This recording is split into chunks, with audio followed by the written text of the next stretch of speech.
Halo teman-teman, selamat pagi, selamat malam, selamat sore, tergantung situasi kalian menonton video ini di siang hari, malam hari, atau sore hari gitu. Kali ini aku lagi bersama Ibunda Prof. Inayah, sehat Ibunda? Sehat, Mas Alhamdulillah Arif. ya Allah.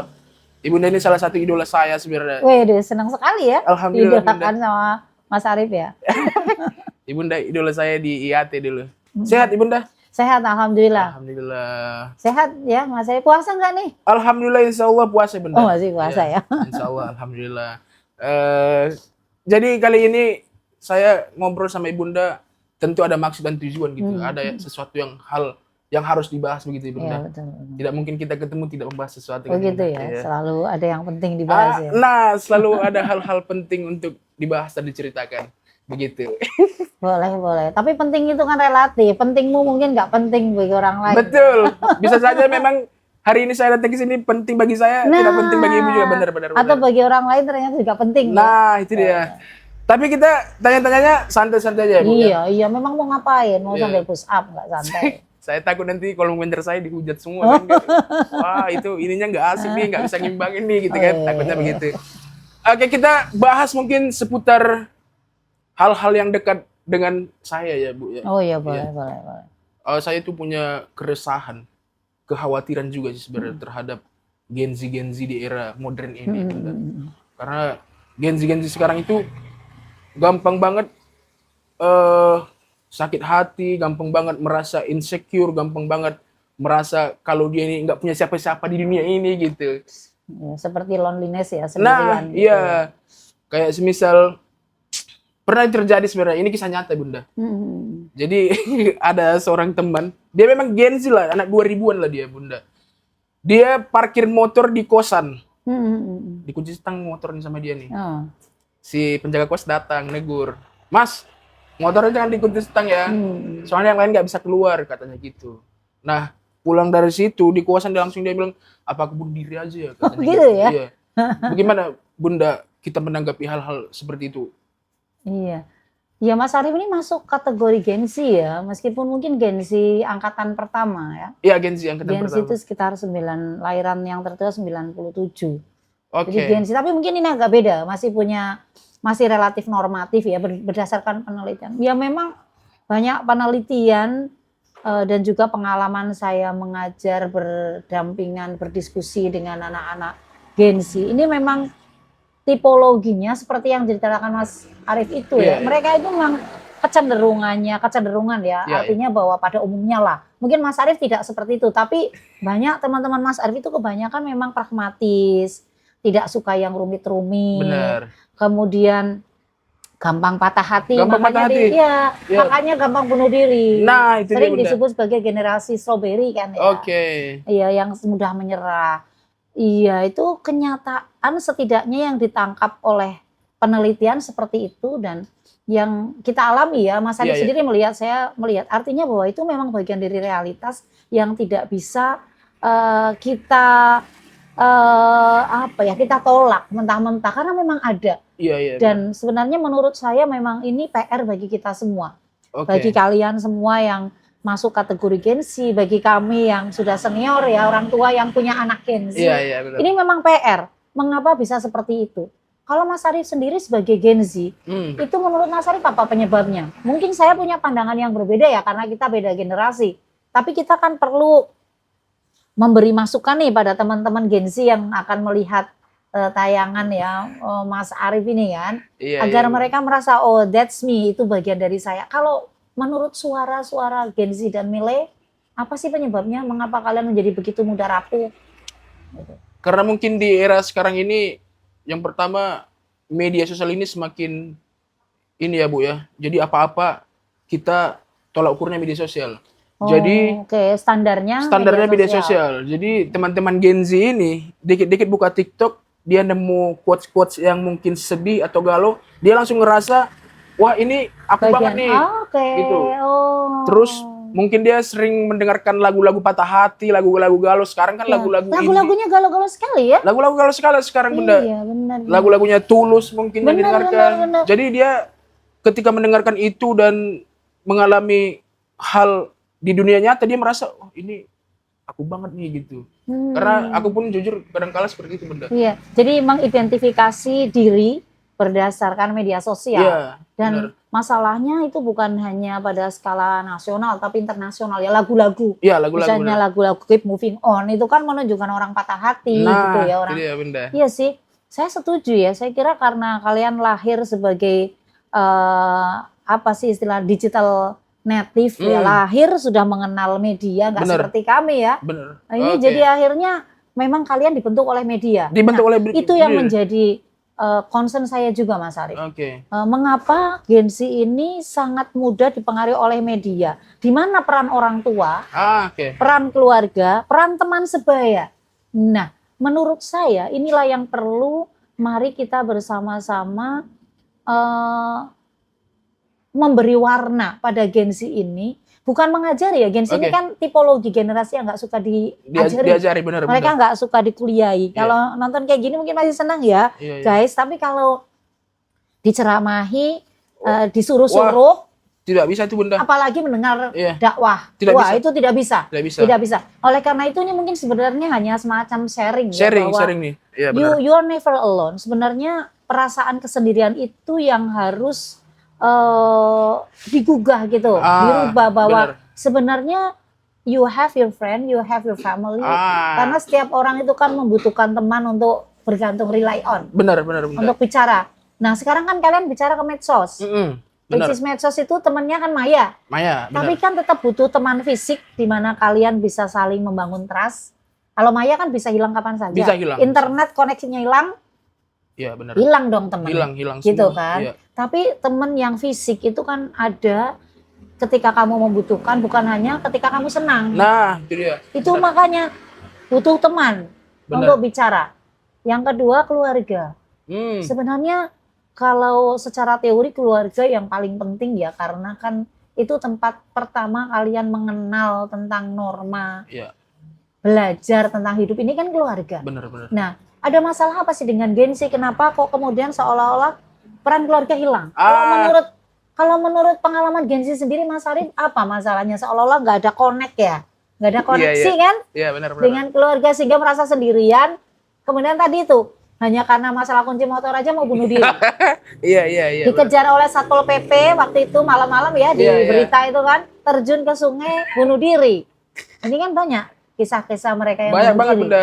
Nah, ini kan kenapa? Ada masalah apa kalian dengan keluarga? Kalau dalam perspektif kalian apa masalahnya? Nah, ini sebenarnya jawaban jujur saya Bunda. Iya, harus jujur memang. Siapa tahu teman-teman di sana merasakan hal yang sama kan? Sebenarnya saya agak sulit menjawab ini karena saya sendiri hubungan saya dengan orang tua baik-baik saja. Alhamdulillah, apapun saya ceritakan. Cuman mungkin yang saya lihat Gen Z sekarang dia nggak mau ngobrol sama orang tuanya, dia nggak mau ngobrol sama teman-temannya karena dia merasa dia harus stay private. Apapun itu harus saya stay private kan gitu. Kenapa gitu? Kenapa private menjadi sebuah idealisme atau sebuah keinginan kuat gitu? Nah, lagi-lagi aku menganggapnya ini gara-gara pengaruh media sosial Bunda. Jadi di media sosial itu cewek-cewek sekarang itu punya second akun ya istilahnya ya. Akun kedua. Iya, benar. Dia menganggap bahwa second akun itulah tempat dia untuk bercerita, berkeluh kesah dan segala macam. Padahal kan itu yang dibilang ibu tadi, itu hanya maya. Kalau sinyal hilang, kamu bercerita sama siapa? Benar banget. Jadi mereka lebih nyaman bercerita di second akunnya daripada di orang-orang terdekatnya gitu Bunda. Nah, jangan-jangan ya karena terbiasa dengan dunia maya, kehidupannya pun menjadi kehidupan yang semu. Benar. Dan karena semu, makanya gampang patah hati. Saya kira kuncinya salah satunya itu, Mas Arief ya. Karena dia merasa dunia yang sesungguhnya adalah dunia virtual yang semu, maka kemudian ketika menghadapi realitas kehidupan nyata, dia sulit untuk cope gitu. Benar. Dia sulit sekali untuk berhadapan dengan kehidupan nyata sehingga solusinya adalah bunuh diri. Dan lebih parah lagi ada penelitian mahasiswa mengatakan bahwa bagi Gen Z ternyata bunuh diri itu menjadi ajang atau menjadi sarana bagi dia untuk menunjukkan eksistensinya. Nah, itu lebih ngeri lagi loh Mas Arief. Benar. Jadi kalau Anda Gen Z, bicaralah coba pada hati Anda gitu, pada hatimu. Kalau ini benar-benar terjadi pada dirimu, maka segeralah bangun. Dunia ini bukan dunia maya. Dunia ini adalah dunia nyata. Benar, ini dunia Itulah nyata. kuncinya, makanya butuh teman. Butuh teman. Butuh keluarga. Nah, keluarga mungkin Mas Arief, salah satu problemnya adalah kemungkinan communication problem komunikasi antar generasi. Oke. Karena orang tuanya Gen Z ini kan kemungkinan mereka adalah Gen Y atau mungkin gen milenial awal yang sangat normatif, yang masih bukan sangat sih, kalau yang Y itu masih normatif. Oke. Gen milenial itu relatif masih normatif meskipun sudah pragmatis, tapi masih idealis, gitu. Masih menghargai kehidupan nyata dan kehidupan virtualnya menjadi penyeimbang aja, gitu. Tidak menjadi kalau tadi itu kan yang jadi utama ya, dunia dia adalah dunia virtual. Kalau yang gen milenial masih relatif seimbang antara nyata dan virtual. Nah, orang tua Gen Z kemungkinan kan orang seperti saya ya, anak saya juga Gen Z yang sudah generasi Y lah katakanlah ya, generasi tahun 70-an. Atau mungkin gen milenial yang awal-awal. Maka ada problem komunikasi. Orang tua menganggap kalian kok ngomongnya sulit dimengerti. Istilah kalian kan ini istilah Gen Z macam-macam ya, ada FOMO. Wah. Ada apa lagi? Ada bahkan sekarang child free, marriage is scary. Jadi memang betul Gen Z itu jargonnya itu jargon yang menunjukkan mereka resah. Dan itu sulit dipahami oleh generasi sebelumnya. Wong hidup kok nggak mau menikah, misalnya ya, karena marriage is scary. Karena bagi Gen Z ini menikah itu sesuatu yang menakutkan. Kemudian child free, nggak mau punya anak, lebih baik punya kucing, misalnya ya. Karena apa? Tipologi mereka nggak mau rumit. Yaitu tadi, jangankan punya anak, harus ngurusi dia sendiri, merasa mungkin kurang diurusi orang tuanya. Makanya dia nggak mau punya anak. Nah, ini kan berarti ada komunikasi yang terpotong. Benar. Nah, maka saya kira kita juga perlu bikin konten yang bisa didengarkan oleh para orang tua, Mas Arief. Benar. Bahwa anak-anak ini perlu didengarkan. Dan ya memang kita tidak bisa memaksa Gen Z untuk mendengarkan kita. Tapi orang tua yang harus masuk ke dunia Gen Z, karena Gen Z kan nggak ngalami masa-masa orang tua, Mas Arief. Benar. Kita yang mengalami masa Gen Z. Jadi kalau Gen Z mainnya TikTok, harusnya orang tua juga main TikTok. Benar. Kalau perlu ngirim pesan ke anaknya melalui TikTok. DM TikTok ya Bunda. DM TikTok gitu kan. Ini mah orang tua sekarang lepas dari dunia maya, it's okay. Tapi jangan kemudian kalian addicted gitu. Harus ada di dunia maya dan merasa bahagia, merasa eksis ketika ada di dunia maya. Itu sudah mulai ada masalah. Berarti harus warning. Ini berarti sudah masalah besar kalau sudah seperti itu. Begitu merasa nggak nyaman dengan orang sekeliling, nggak merasa nyaman ketika ada temannya datang, itu tanda-tanda kalian sudah mulai harus berbicara dengan diri kalian sendiri bahwa ini hidup milik kalian. Kalian perlu bahagia. Dan kalau mau bahagia, hidup itu harus realistis. Idealisme itu adalah untuk mendorong agar realitas kehidupan kita itu terus menjadi baik. Itu butuhnya idealisme ke depan. Karena untuk mengarahkan kita ke depan, kita itu punya cita-cita. Sehingga jangan pragmatis. Gitu. Pragmatis itu oke ketika kalian dihadapkan pada sebuah situasi di mana kalian harus memutuskan. Tapi memutuskannya itu harus berdasarkan idealisme. Mengapa kamu memutuskan itu? Apa dampaknya? Harus dipikir sehingga kamu bahagia nanti. Siap Bunda. Jadi tugasmu adalah bagaimana mengatasi kegalauan kalau ingin bahagia. Dan jangan sandarkan, saya selalu ngomong ini Mas Arief, karena menurut saya resepnya hanya satu ini. Jangan sandarkan pada orang lain, sandarkan pada dirimu sendiri. Karena itu ada di pikiranmu. Bagaimana kamu berpikir tentang hidup, bagaimana kamu bersikap menghadapi hidup, dan bagaimana kamu bertindak ketika kamu hidup. Udah. Jadi sebenarnya sederhana. Kalau tadi Mas Arief membuka dengan ini sebenarnya hal yang bukan rumit, itu benar. Itu sebenarnya tidak rumit. Iya nggak? Sebenarnya pintar loh, ini udah kayak profesor ilmunya ini. Ya kan? Iya Bunda. Jadi mungkin harus ngambil S3 ini karena tinggal melegitimasi ilmu itu udah profesor. Kan ini sebenarnya emang nggak rumit. Prinsip saya kayak gitu, ini bukan sesuatu yang rumit, bukan sesuatu yang sulit. Mengapa kalian galau itu bukan sesuatu yang sulit? Karena kalian sudah melupakan pikiran kalian sendiri. Tidak ngontrol pikiran kalian. Benar.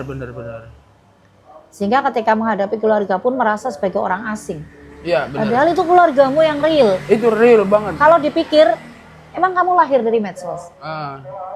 Emang kau di-download lahirnya? Tidak. Emang di-download? Enggak kan? Emang Iya. dari lagu-lagu yang kemudian bisa di-download anytime? Enggak bisa. Iya, Benar juga ya, benar juga ya. Kan lahir membutuhkan orang tua. Butuh orang tua. Tidak Dan bisa seumur dicari. hidup, orang tua tidak bisa diganti. Tidak bisa. Akun Bunda. bisa diganti tuh. Akun bisa banget, Bunda. Ada second akun bisa, orang Ada. tua nggak bisa ada second parent. Iya, benar. Orang tuamu ya takdirmu itu. Kamu nggak bisa berdoa Tuhan pilihkan saya orang tua lain, nggak bisa, nggak bisa. karena sudah terjadi. Benar. Dan itu betul, kamu tidak lahir dari akun. Iya. Kamu lahir dari sosok yang disebut sebagai orang tua. Jadi itu kenyataan, terima. Kalau tidak kamu galau. Benar. Sederhana ya sebenarnya. Ya? Sederhana banget, Bunda. Jadi apa kata kuncinya Mas Arief kalau dari kesimpulan yang kita bicarakan itu? Ya intinya ini Gen Z ini nggak usah terlalu meribetkan hal-hal yang sebenarnya nggak perlu dibuat ribet gitu. Jadi Benar. santai aja hidup ini. Biar kau juga nggak terus-menerus hidup dalam kegalauan ya. Ya nggak resah. Bangkit deh. Ya bangkit. Banyak Kamu perlu bahagia. Iya, perlu bahagia kan. Dan sederhana bahagia. Sederhana. Itu. Tidak butuh orang lain. Tidak butuh orang lain. Butuh dirimu sendiri kemudian menyadari bahwa ada orang lain di sekitarmu. Nah, Itu. dan yang paling penting jangan pernah bersandar kesandar orang lain. Bunda. Iya, benar. Jangan pernah karena orang lain bisa saja suatu saat dia pergi. Pergi dia jatuh kau kan Jatuh. bahaya. Orang tua akan selamanya ada. Itu dia. Gitu. Sebenarnya ini perbincangan yang sangat seru dan menarik bagi saya, Ya, Bunda. nanti kita harus lanjut ya. Ya, harus lanjut. Next time. Next time. Jadi aku butuh komentar juga, masukan dari teman-teman apa yang harus kita tanya di pertemuan selanjutnya pada Ibunda gitu. Ya, untuk menyambut apa yang mereka rasakan Nah, ya. iya benar. Betul, Karena kita perlu sharing. benar. Kita menjadi teman mereka sekarang. Kita menjadi teman Yes, ya. siap untuk menjadi temanmu. Karena kan di media sosial ini kita sebenarnya keluarga. Ya, Cuman betul. karena jarang ketemu aja. Gimana caranya kita biar ketemu ya di kolom komentar. Oke, ya betul. Begitu. Sehingga menjadi real ya. Saya menjadi Ini real. kesimpulan yang menarik ya, karena ternyata media sosial pun bisa menjadi dunia yang nyata ketika kalian berkomunikasi. Dan komunikasinya komunikasi yang dua arah. Dua arah benar. Sehingga bisa saling memberi masukan ya. Iya benar. Iya. Jangan searah. Karena kalau searah bisa saja hilang kapan saja. Hilang kapan saja. Tiba-tiba jadi follower, besok sudah hilang. Benar. Kalau pas lagi mau dibuka, kalau enggak tinggalin. Itu jadi betul-betul maya tuh. benar. Ya. Jadi sebenarnya masih banyak pertanyaan yang ingin kutanyakan sama Ibunda.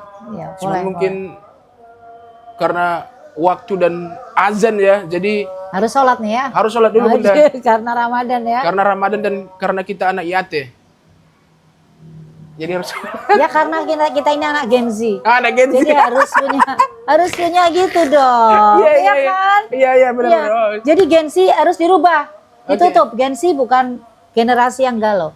Gen Z Oke. adalah generasi yang bahagia. Bahagia. Gen Oke. Z itu bukan generasi yang sendirian. Gen Z itu adalah generasi yang selalu punya teman. Oke. Gen Z itu bukan orang yang terbuang. Gen Z adalah orang yang sangat berharga di dalam keluarganya. Nice itu dia. Gitu dong. Tepuk tangan Gitu dulu ya? guys. Oke. Itu dia teman-teman. Jadi jangan lupa di komen, like, share dan buat semua orang tahu kalau Gen Z itu berharga. Sekali lagi saya ucapkan terima kasih Bunda. Sama-sama. Karena Harus sudah- bahagia ya Mas Iya, ya. siap Ibunda. Karena sudah meluangkan waktunya. Terima kasih kawan-kawan. See you.